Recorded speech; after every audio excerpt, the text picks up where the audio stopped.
যত কাণ্ড যত কাণ্ড যত কাণ্ড কলকাতাতে, যত কাণ্ড যত কাণ্ড যত কাণ্ড কলকাতাতেই, যত কাণ্ড কলকাতাতেই আসছে 26শে সেপ্টেম্বর। আপনারা আসছেন মানে ছবি এলে তো চলবে না, ছবি আসছেন সঙ্গে আপনারা আসছেন।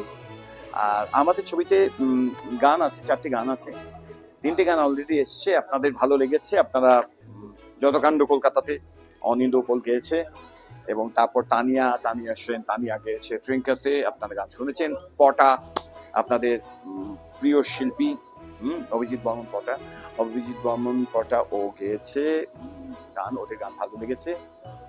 আবার আরেকটা গান আসছে, আমি এখন বলে দিচ্ছি না, কিন্তু 26শে সেপ্টেম্বর আপনাদের সঙ্গে দেখা হচ্ছে। মানে 26শে সেপ্টেম্বর শুধু ওই দিনই দেখা হচ্ছে না, তারপর আপনারা টেনে যাবেন ছবিটা। ছবিটা ভালো হয়েছে, এটা আমি একদম বলতে পারি। ছবিটার ব্যাকগ্রাউন্ড করেছি, মানে গান করেছি, ব্যাকগ্রাউন্ড করেছি, সো ছবিটা দেখেছি, ভালো হয়েছে। ছবি আপনারা দেখবেন, আপনাদের জন্যই ছবি যত কাণ্ড কলকাতা থেকে।